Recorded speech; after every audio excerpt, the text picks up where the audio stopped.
And we're live. It is Monday, though it doesn't feel like Monday, May 25th, 2020. It doesn't feel like Memorial anything Day. anymore. It doesn't feel like anything anymore. It is Memorial Day. And as the president weirdly tweeted this morning, Happy Memorial Day. That wasn't what was weird about his tweet. That was not. It was the like the weird part was like the string of texts after it. What were they? Like Obama? I don't know. It's like it was a seriously weird string of texts today. Look, we don't have Kim Jong-un news for you. We don't have Boris Johnson news. Instead, because it is our 60th episode, Kate Klonick has something to share with you. This is going to be a surprise to me as well. Yeah. So, Kate, the floor is yours. Okay. Well, we've been doing 2 months of In Lieu of Fun show. So here is. Still can't pronounce it. I know. I do. I mean, like, at this point, I'm very proud of my commitment to like the fact that I'm like authentically can't pronounce the name of my own show that I do every day for 60 days. It's like, you're not getting any bullshit. It's completely unfiltered. Okay, so I'm going to have to share my screen. Here we go. All right. The good news is that I am not completely incapable. And we're live. And we are live. And we're live. It's a weird kind of Boris Johnson news day. Like this time it's working. And we're live. Boris Johnson has gotten religion. Before I do that, I have to give my weird insect news, which today comes right from like 2 feet from me. Oh God, it's here. Saber-toothed anchovies emerged after the dinosaurs went to... I believe Mardi Gras 2009. Kate's cowlick. Kate. Yeah, let's see it. Cowlick. Oh, yes. Oh, that is Literal alfalfa. Like it's a joke. I came down and found a car full of bees and basically was like, hell, how am I going to deal with this? So I got in really carefully. Do we have a drinking game going? It's just fun. Sounds bad to me. It sounds like something we shouldn't be doing. It was just so gross. You're not infallible. You don't remember everything correctly. A little bit different than the other ones that we were speculating about. It only works when there are good faith actors on both sides. It doesn't work with bad faith actors. Forged some amazing relationships over social media. To what they threw up in Bitbush from Lee Gore, which is that's my children just breaking a window. Like eventually I forgot about him because he didn't do that much. Think, okay, the first step is to go to prison. And then I feel like I would ruin a bunch of lives. Why Nate personally was in the Cheers bar. Sort of have like an MC Hammer / Sinbad vibe going on.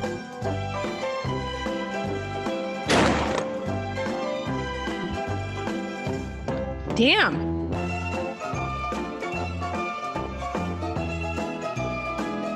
So you're live, like you're just talking to each other. And I was like, yes, that's like the whole conceit of the show.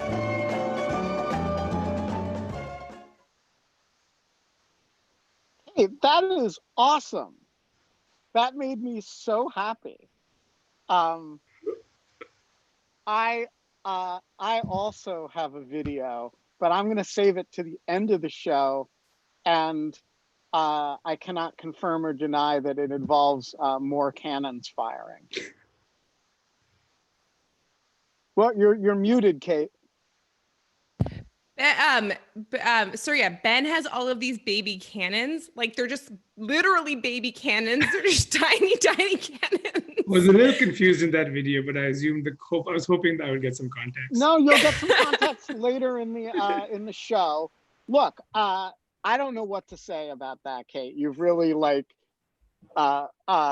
wasted a shitload of time producing that awesome video, and I'm I'm verklempt. No, I did it. Like I did it today, like in just like 3 hours. It was fine. I was going to say like 3 hours that could have been spent watching. Yeah, but this is like why you don't have children, right? Like you can, like you have like choices in life. So look, I mean, we're not allowed to have fun anymore. And that's why we sit in front of our computers editing video now. But in lieu of fun, it is Criminal Justice Week on In Lieu of Fun. And we have Surya Mattu here to talk about something serious sandwiched between comic videos. So welcome to the show, Surya. And am I pronouncing your name correctly? You are. Well, welcome. And Kate, why don't you introduce Surya, since you actually know him? Yeah. So Surya is, I would say like a pretty good friend at this point. Like we've known each other for a number of years. And he does work in kind of data journalism. And he's worked with a bunch of my other really close friends, Julia Angwin and Kashmir Hill, people who you might recognize. Cash broke the huge, and I want to have her on one of these days soon, facial recognition algorithm Clearview AI story a couple of months ago at this point at the New York Times. But Surya and Cash did this amazing story that won a bunch of awards a number of years ago about the surveillance in your, like basically a smart house, right? Like wasn't that, it was like all about like the Internet of Things around you, and even not even the Internet of Things, but just like the really casual things in like your email and like your basic kind on your smartphone that you don't even realize, or like they're not Alexa, but they are like they're tracking you and keeping tabs on you, that won a number of awards.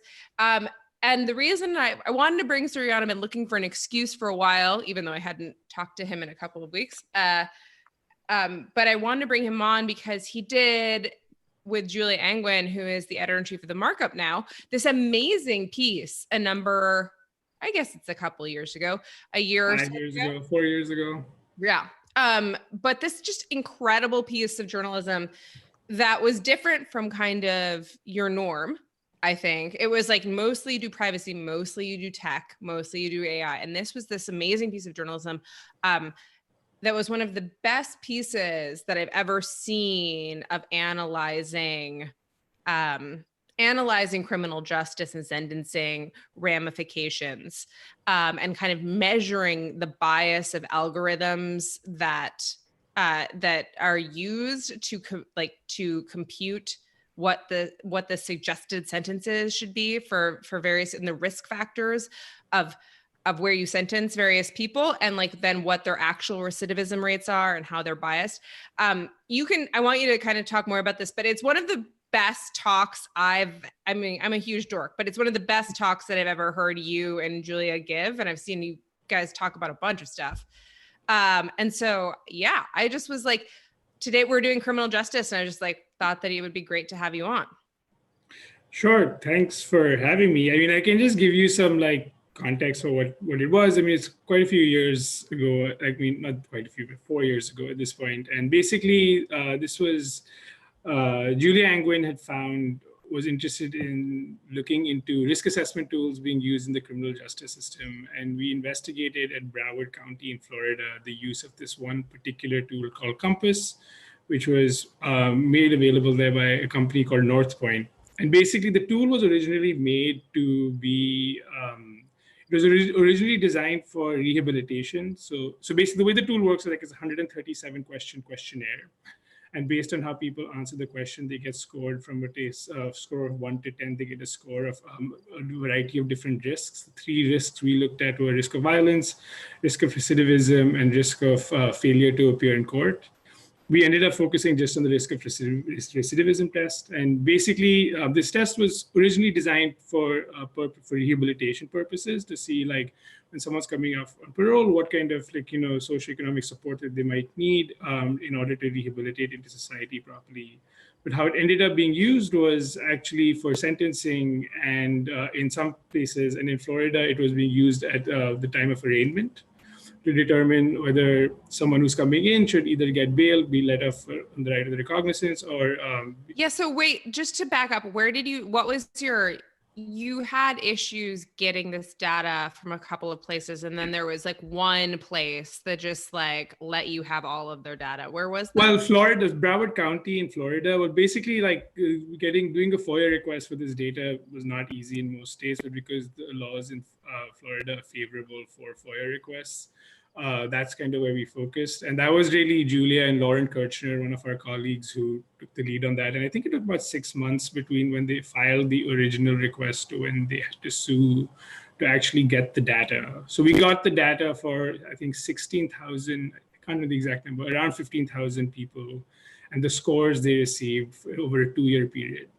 And then you checked it against all of their criminal, what actually happened, like what their scores were, and then like whether or not they were actually had proven to be risks for all of these various things. Exactly. Which is such an amazing, I know this is like, maybe it's just me, but like that blows my mind. Like no one ever does that type of one-to-one matching. And the reason is because there's no one keeps track of, like, it takes someone like you coming in and matching up those two sets of data by hand, basically.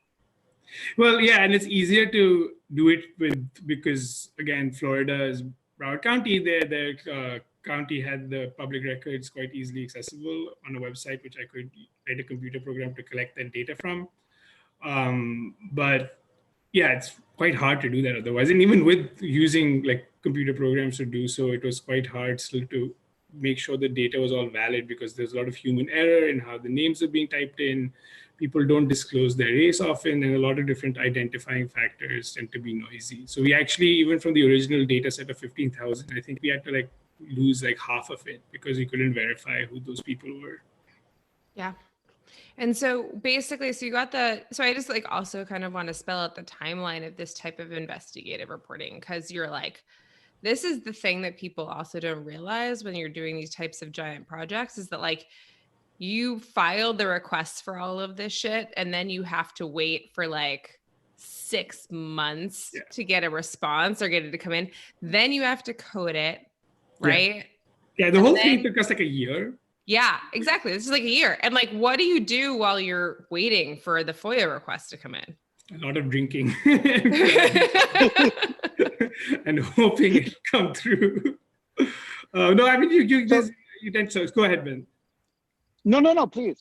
I was just going to say that you tend to have a lot of different things happening at the same time. So it's not like you're waiting on one, it's like we were working on other stories while this was kind of on the back burner. And when we knew we were going to get the data and it was looking real, then it kind of shifted focus. So you tend to have like a lot of different pots on the fire. It's so tedious to hand code, even 8,000, half of what you got, but to like go through each of it and meticulously hand code it. And so anyways, you found a number of different things that you reported, but like, what were some of the things? The key finding was really that African Americans were twice as likely to get a high score on this test and not go on to recidivate. And Caucasians are twice as likely to get a low score and go on to commit a crime again.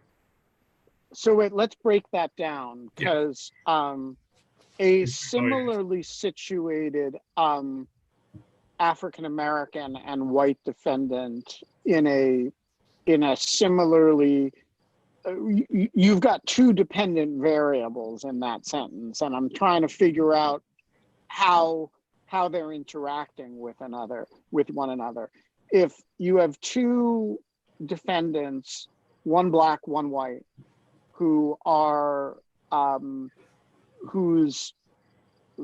similarly situated in all ways for which you can control. We're not predicting. We're just basing it on the data we actually had.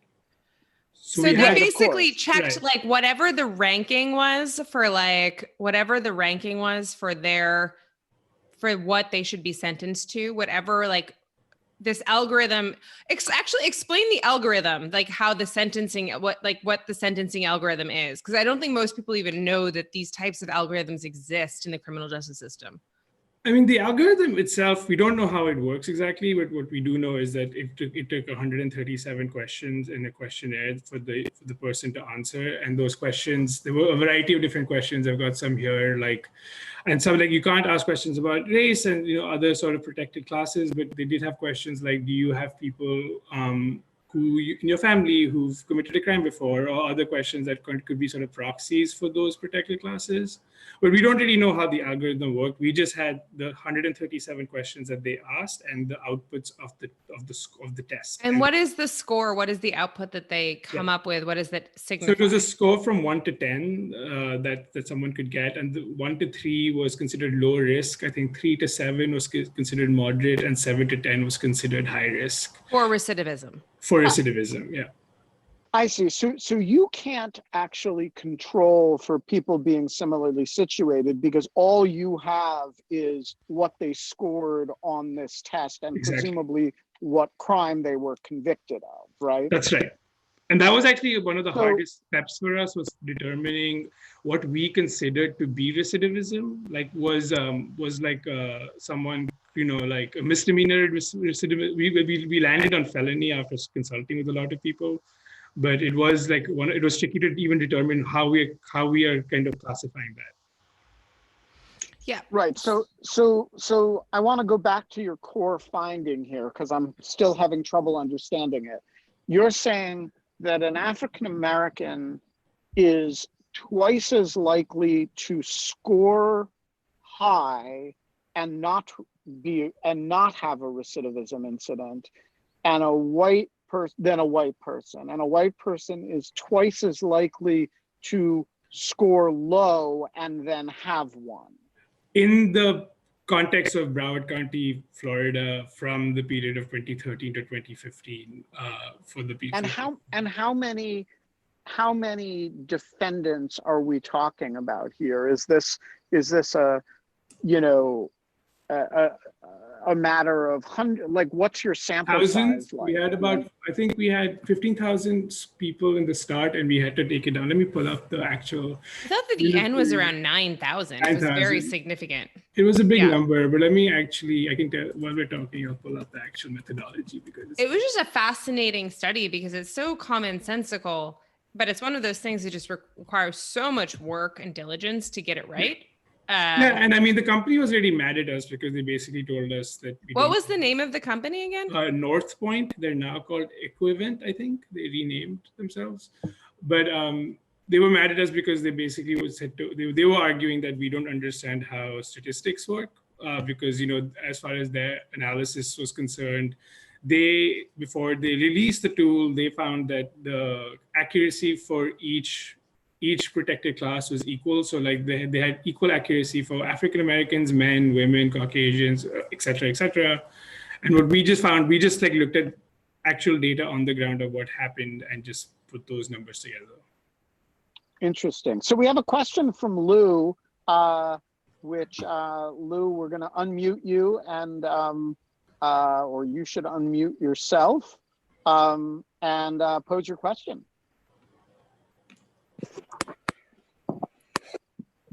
Yeah, hi. I was wondering if you have any code or any libraries that you use to do any of the matching and analysis. It's all on GitHub. The ProPublica code that we wrote. Actually, I don't know if you put the match. I don't know if you put the data collection code on GitHub. You didn't. Yeah, sorry. I just I remember going to recommending it to someone and going to look for it, and it wasn't. I didn't see it there, but you might have put it up later or something. I know I think what we did was I put the CSV file, the flat files of the actual data we collected up, but I think but I used a Python and Beautiful Soup and the request library. It wasn't a very complicated website to scrape, luckily. But yeah, those just some regular Python.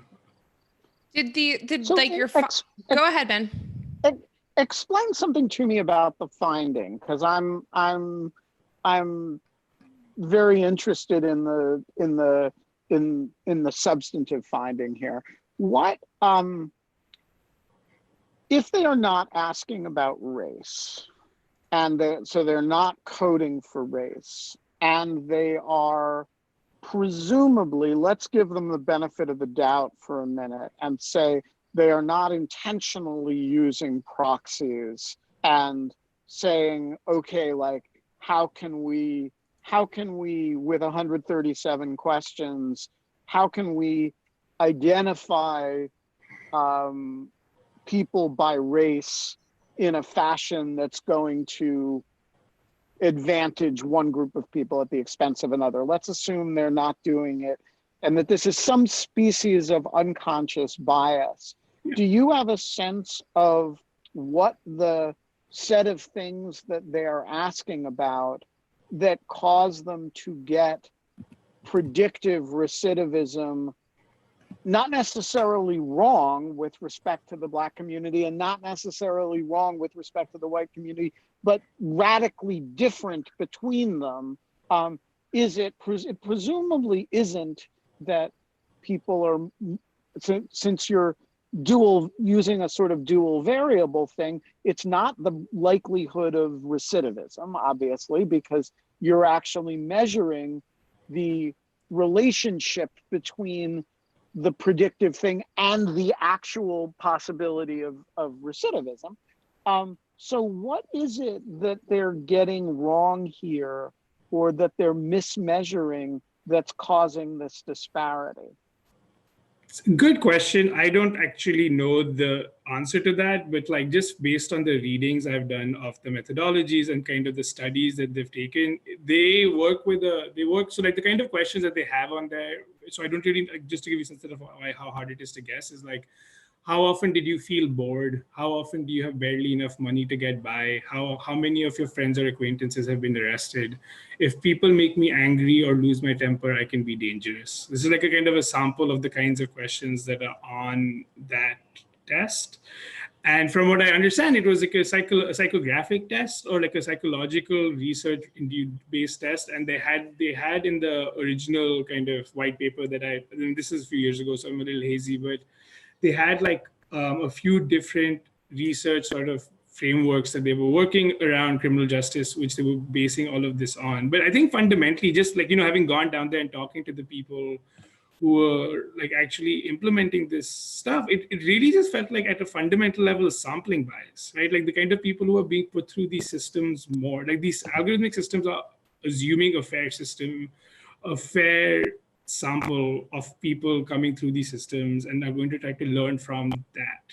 But if you're not encoding, and I don't have an answer to this, but I think that the paradox is that if your system is unfair, the data will reflect that, and the system will learn from that. And if you start trying to get into a position where you try to correct for that, then that's problematic in a variety of different ways. But there is an inherent unevenness in the distribution of who's considered a criminal or how criminality is legible in a data set. And I think that gets reflected. Yeah, I think that we should go to Jackson's question, because this is exactly what's leading into. Jackson, welcome to In Lieu of Fun. Do you want to unmute yourself? Yeah, I was just going to ask if you had access to the data they used to train the algorithm, because I know in a lot of areas, the algorithm is only as good as the data you're feeding in. Yeah, we didn't have access to the data, the underlying data. We wish we did, but we didn't. But one of these, And do you know anything about how the system was trained? Because it seems like it was either trained really badly for Black people or really badly for white people, or both. But the thing is, I don't think it was in the sense of they tweaked it to make it look fair. Like they had methodologies and white papers that were peer reviewed that showed that if you look at individual protected classes in isolation, the accuracy for that algorithm was equal. So like everyone was getting a 70 to 80% accuracy rate for their tests. So all we really did was just test what actually happened in the real world. Yeah, but I think I don't understand that. Wait, I'm hung up on that. If you're looking at, let's say you have a good subgroup analysis of protected class A that says we've got 70 to 80% accuracy in this predictive sense of whether they're going to be a recidivist. And you've got the same level of accuracy with respect to subgroup B. How can you then also have twice as likely failure in predictable directions with subgroup A relative to subgroup B, and subgroup B relative to like both of those things can't be right at the same time, can they? So I think you're thinking of it maybe a little bit. You're kind of thinking of the data as being. You're thinking of it. You're deriving from the wrong direction from like the results. Basically, like the results that Surya said are like. They took 9,000 predictions of recidivism that like were just completely just people, right? They didn't know whether they were Black or white or whatever, right? They weren't testing for those things in particular.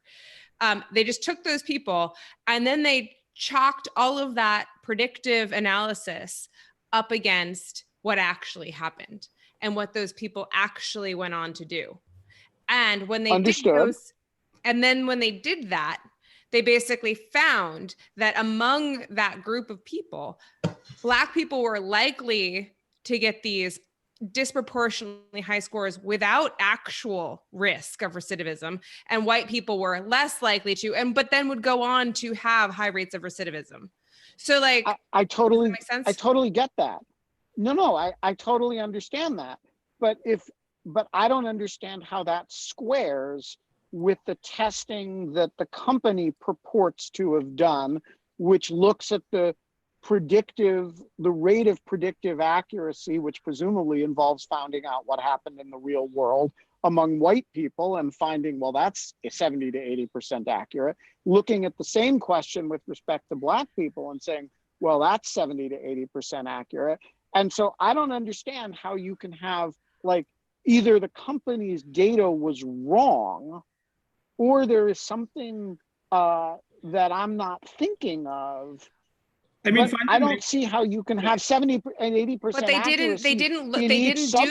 didn't do the post hoc analysis. They never did the recidivism, like the actual, right, Surya? They did do some. They did have sample studies and they showed that accuracy. But I think fundamentally, from like a lot of like academic, like a lot of researchers have like kind of looked into exactly that question of like how this sort of thing happens, and it kind of always comes down from whatever, at least from what I remember, to a simple thing of how you measure, how you decide to measure what fairness is, and if you try to isolate and treat everyone as if you think that everyone is being treated fairly by the system, then their analysis makes sense. But if you think that some groups are being oversampled and the system will then overlearn the riskiness of those classes, then you have to either correct for those and assume that like that's going to be predicted. And that is something that is the circle you can't square. Basically, it's the kind of like at a high level what I've understood. So I'm trying to think about the math of this, and I just thought of a quirk that may explain part of it, which is, so if you're 70%, or let's say you're 80% accurate in both the Black subgroup and the white subgroup, let's assume the company has conducted rigorous studies and is not misstating its data. So you have a 20% failure rate. And imagine if that 20% failure rate among the Black defendants all goes in the same direction. That is, it tends to predict recidivism where recidivism is less likely than the prediction would have it. And similarly, if the 20% white failure all goes in the other direction, it tends to understate recidivism. You could have a dramatic difference in the modality of failure, with each of them scoring 80% accuracy. Is that as long as they're failing in the predictable directions? Sure. Yeah. But again, we weren't the first study to do this. There had been other, there were other researchers who had found on smaller studies like that. I'm looking at it now, and there was this 2006 study of 532 residents which found that African Americans were incorrectly classified as high risk 42% of the time, compared with Caucasians who were at high risk 27% of the time. And there had been some like warning signs, but it does come down to this sort of thing, the way what you were framing it as, like, if things fail in the same way, it is possible that it becomes invisible, and you can find a way to make it look fair. Well, and of course the way that you're measuring it, not you, but the company, you're measuring the absolute rate of failure, not the relative directional mode of failure, which is what you come in and so you end up seeing a bias that is not visible to because of the way the company. So tell us about the reaction to that. You said the company was upset at you for obvious reasons. Yes. And to what extent has the survey or its use changed at all as a result of the work you guys did? There was some changes. It caused a stir in some places. There was a place in Wisconsin, I believe, which was the other place where this particular tool was being used. I think they allowed you to start getting access to the scores you were getting, which was not available before that. But I think fundamentally it caused some changes. The company is like no longer selling Compass under the same kind of frame as it was earlier. I think in Broward County, though, they still use it. At least last I checked, they were still using it. I don't think they actually ended up stop using it because, and we spoke to them and they're like, still better than what we had before. It's still something we want to try in terms of like building a slightly more fair system. And there were all of these kind of like challenges, around why these things were being put in the first place. But I think what it really did was it raised the question about like how do you measure these systems, and how do you assess what fairness looks like? Do you think the project is itself inherently biasing, or is there some way to do this that, is there some algorithm with some data training of it that you look at and you say, hey, you got a big county like Broward County, it's got to make a whole lot of ad hoc judgments about how likelihood, when it considers parole, when it considers bail, that this is a viable tool. Did you come away from this thinking this should be done better, or did you come away from this thinking this shouldn't be done? I come away from this thinking that if you want to do things with algorithmic systems, why try to do it at the point where you are putting people in prison? Why not do it to like help them on the other side? I think even like what kinds of crimes are trying to be predicted through algorithmic systems are quite telling. Like we don't have algorithms for like white collar crimes to predict high risk of white collar crimes. It's only for like a particular class. And I think my take on it is that if we're using algorithmic systems to replace a level of bureaucracy that keeps a certain class oppressed, that's bad. But the reasons for doing that, I think, are kind of independent of the algorithms themselves. They are just a new tool for a different kind of purpose. I kind of want to ask, I know that this is Criminal Justice Week and I'm forcing you to like go dig up like your research on a 4-year-old project. I just think that this was so amazing. I feel like it didn't, like I wanted it to have even more impact and kind of influence than it ended up having. I felt like it got good feedback, but I wanted it to like basically like kick off 10 more exactly identical types of projects that did the same thing and did all this stuff proving things. But it didn't. And I just kind of wonder why you think that didn't happen. Well, I think statistics are hard to tell stories about. And, like trying to act like some of the stuff is really like in the weeds. Kind of the questions like Ben's asking are very much the right questions, and they're very hard to to kind of weed out where these problems are. Even like coming out with the findings I always have to read them exactly the same every time just to make sure I'm representing what we found accurately. Because when you have like dual variables analysis and odds ratios that are being thrown around, a lot of this stuff can be quite complicated and hard to like talk about. And the fundamental problem that I have from my perspective is we don't have access to the data to be able to tell the stories. And there's a variety of reasons why that happens. But if we could actually understand how the sausage was made, we'd be able to tell a more compelling story around it. But we don't really often have access to that. And what do you think this says about... Go ahead, Ben. No, go ahead, Kate. Oh, I was just going to say like what you think this says about like, I think that this is like also just like one of the reasons I loved this story, and it really, for all of the dorkiness aside, really kind of like spoke to me from my, with my lawyer hat on, was that it really did a great job of kind of showing this idea of algorithmic bias and how it's not like, there's not a mens rea around like, you know, they like, and in fact, like, as you point out, like the algorithm thought that it was doing a good job by its own metrics and its own kind of system of like measuring however they were doing it. And I certainly don't think that anyone in that company was trying to write an algorithm that was going to be racially discriminatory, right?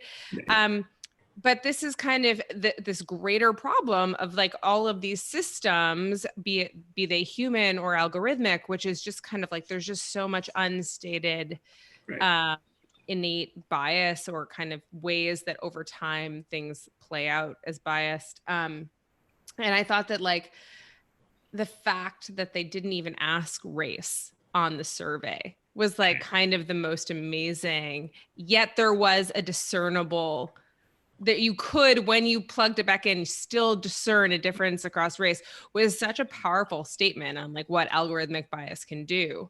And I just kind of, like, for that reason, I thought it was just kind of an exceptionally beautiful study.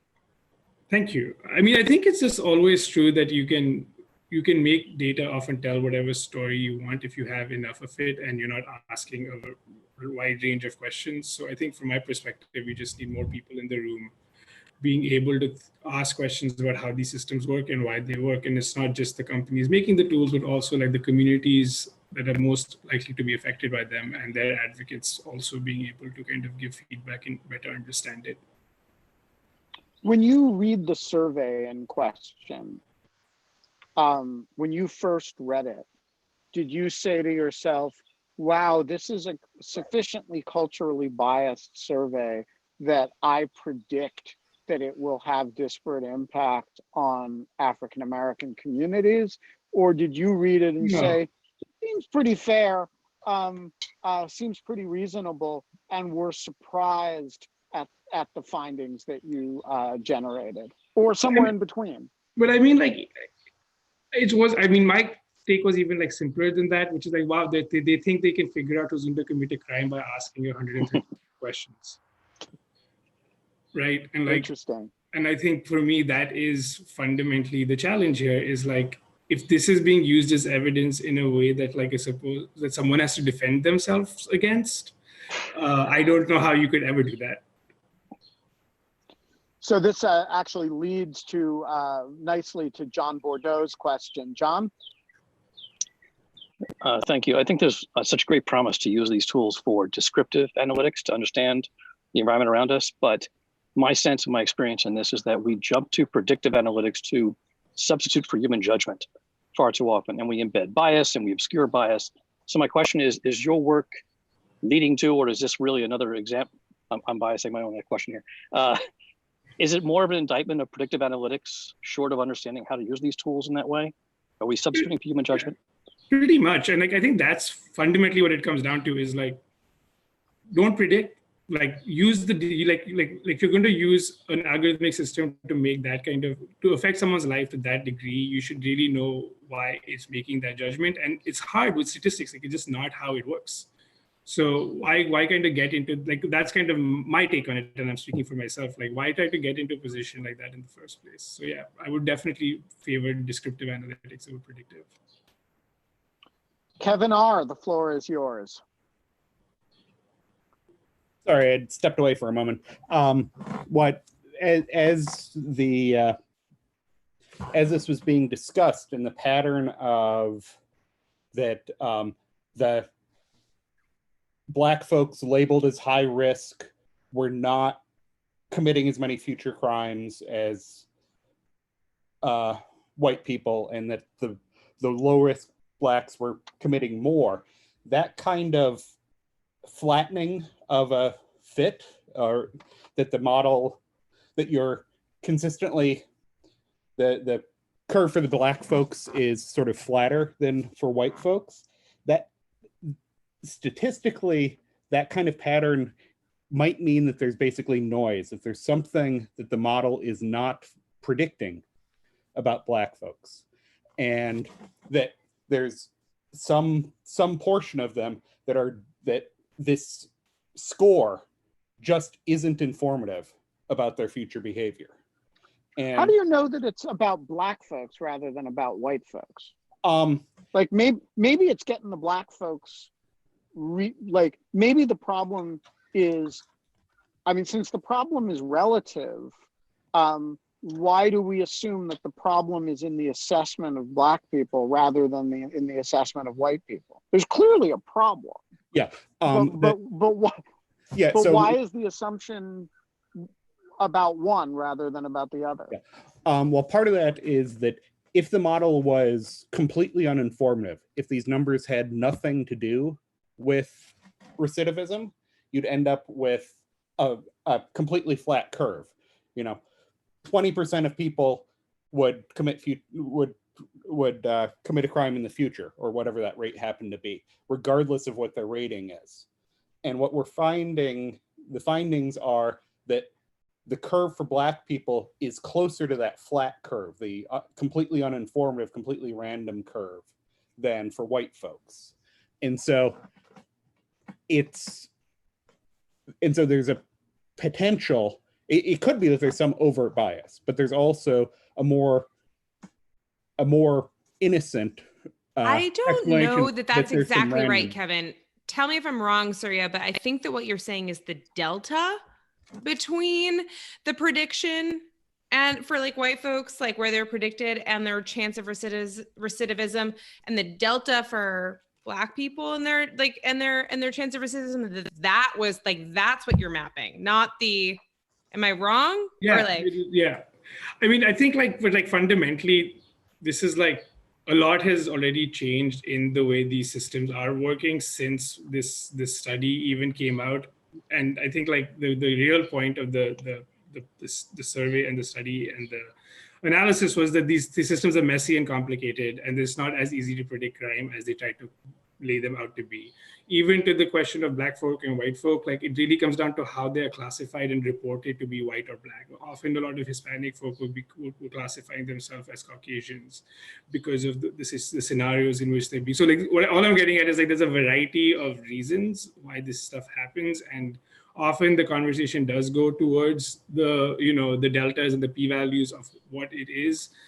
But that assumption, like for me, the question is really the assumption that those systems are actually accurate enough to be used to put someone in jail is a question that I'm not sure I trust the answer. So talk to us about how this project fits into the larger data journalism investigations that you do. You mentioned that this was a few years ago. Like, what are some of your other projects, and are they also criminal justice oriented, or was this a kind of one-off?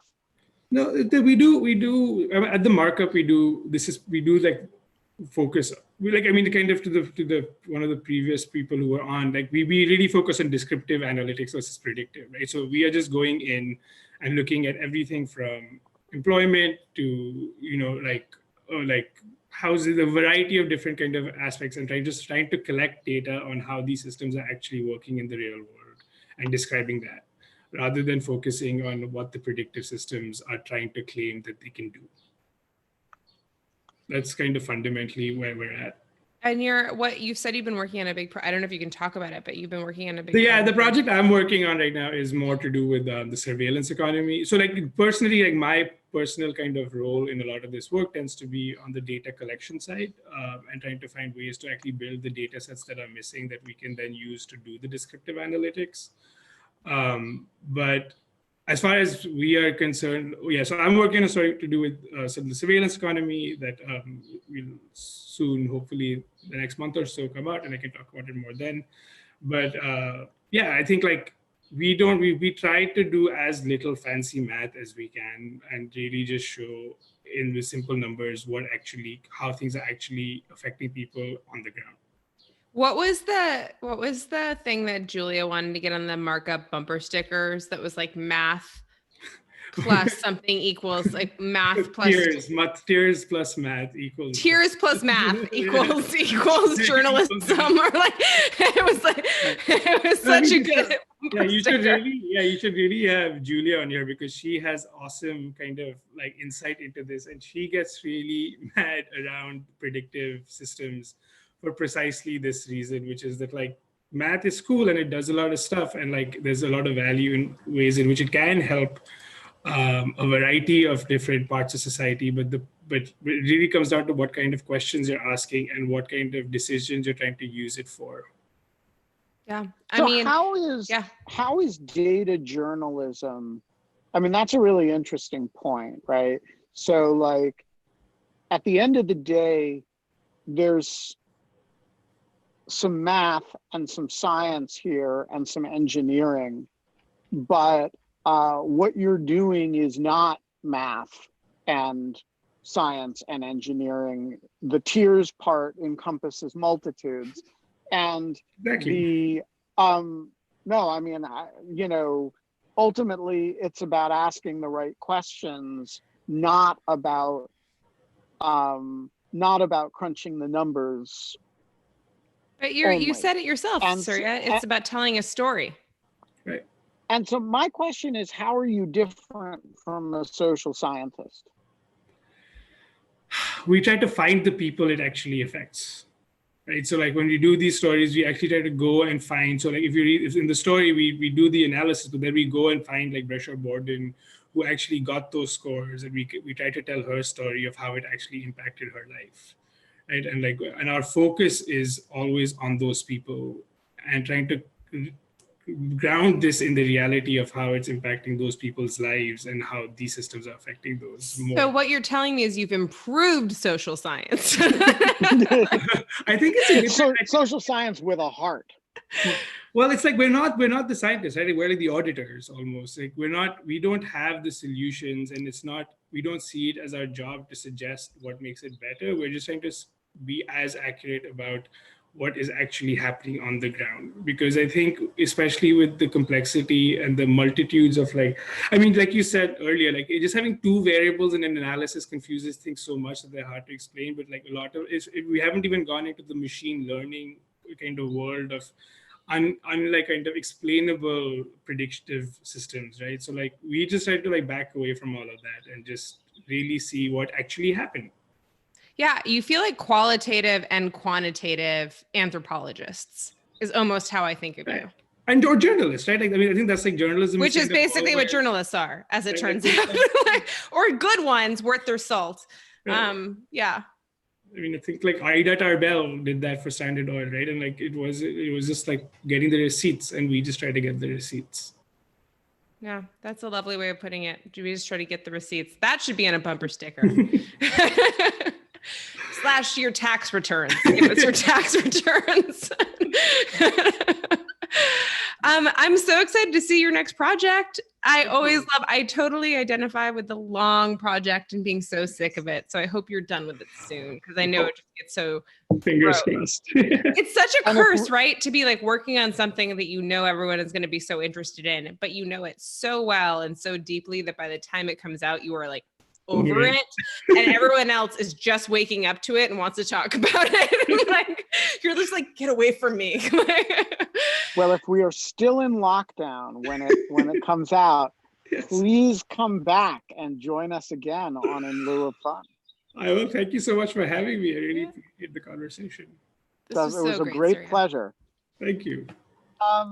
So I guess now is the other piece of bread.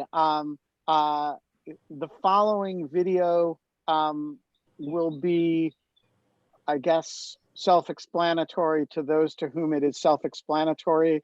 and kind of incomprehensible to everybody else. But here it is. I'm very excited. Can you explain Baby Canon again afterwards, the short version? Well, I will explain Baby Canon very briefly in advance so that it is okay. It is not entirely incomprehensible.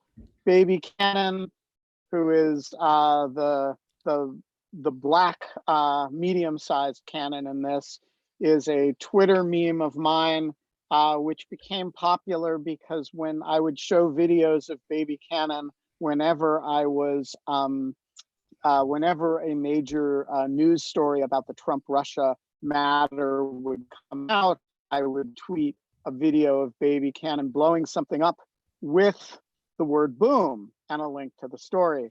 And this became a bit of a popular thing for reasons that are completely incomprehensible. And there are two other things you need to know about this video before you can even begin to approach it. One is that Baby Canon, like all superheroes, has a nemesis. And the nemesis is this bottle of Prosecco, which we call Baby Prosecco. And one thing that you probably didn't know about Prosecco bottles is that if you shrink them, they become incredibly strong. And Baby Canon has shot Baby Prosecco many times, and Baby Prosecco has survived all of the shots. So the second thing you need to know is that the other day I opened my Twitter DMs and a woman wrote to me that her husband had been inspired by Baby Canon to build a miniature cannon, the one in the middle there. And he made it by hand. It's quite beautiful. And I told her that if they mailed it to me, I would come out to the cabin in the woods and make a video of it with Baby Canon. And so that is what I'm here doing today. And this is now the inauguration of the video that I made to keep my promise to her and to see if finally this new somewhat larger cannon could once and for all take out the evil Baby Prosecco. I really appreciate that there's been no spoilers as to like what the ultimate, like, I'm very much on pins and needles right now. So yeah, here we go. Welcome to today's live cannon firing. I know a lot of people have been asking to see Baby Canon. Here she is. She's doing well. She's alive. She's well. She's back from the beach in Mexico. This is a special day because, you know, people need to, been wanting to hear from Baby Canon for a while, so I thought we would make a special firing video. We have tiny naval Baby Canon here. And we have a special guest who doesn't have a name, but when I opened my Twitter DMs the other day, somebody wrote to me to say that Baby Canon had inspired her husband to build a cannon, and I promised her that if she sent it to me, I would make a Baby Canon video with it. So here it is, and this is for Shannon Tagawa Mercer in particular. This rather large cannon is going to finally take on Baby Prosecco, and I am hoping this will be the end of Baby Prosecco once and for all. So we're going to have 3 cannon firings, the last of which should be pretty substantial. So here we go.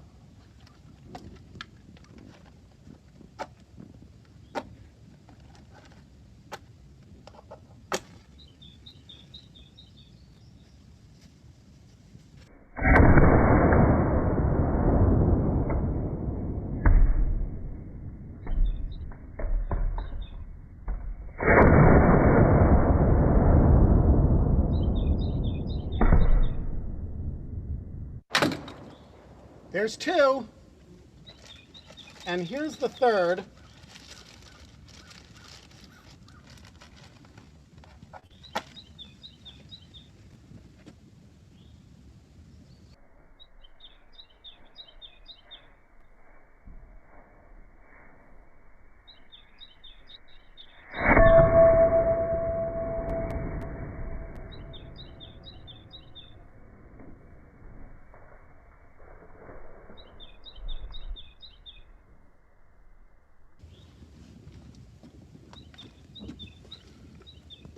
Did baby Prosecco die? Did it die? Hang on. What's going on? Where is it? Oh, wait a minute. Did it survive? I don't know.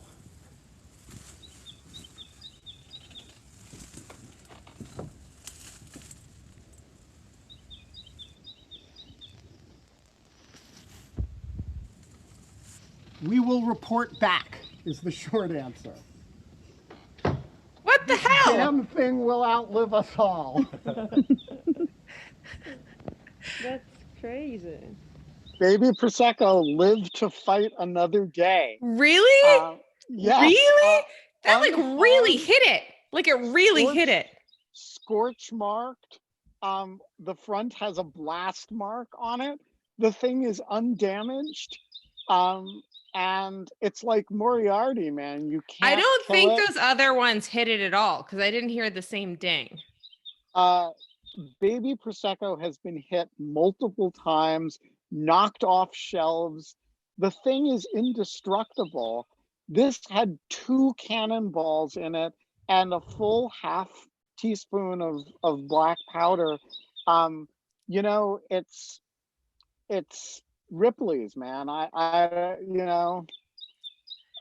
don't know what to say. So Shannon, who is Baby Prosecco's champion, hats off to you. It's going to take a larger cannon than this one to finish off that damn beast once and for all. Look, I don't know what Baby Prosecco ever did to you, but Baby Prosecco has been the bane of my existence for a while. But look, it's a gorgeous cannon, and it performed admirably. It did not know I was going to put it up against such a nefarious foe. And so it joins the large coalition of cannons that have tried to take on Baby Prosecco. And Shannon just texted me in all caps, Baby Prosecco prevails. She's very excited. So you win this round, Shannon, but we will be back. And we will get you and your little dog too. With that, I should have such problems that my greatest foe is a baby bottle of Prosecco. Good Lord. With that, thank you to Surya. Thank you, Kate, for that spectacular video, which you should upload to Twitter. I will also upload the beautiful guest cannon video with Baby Prosecco's annoying triumph. And we will be back tomorrow with more of Criminal Justice Week. And until then, Kate? You can't have fun. In lieu of fun, come hang out with us. Did I get it? Wow, you got it. Oh, good. See you tomorrow. Bye.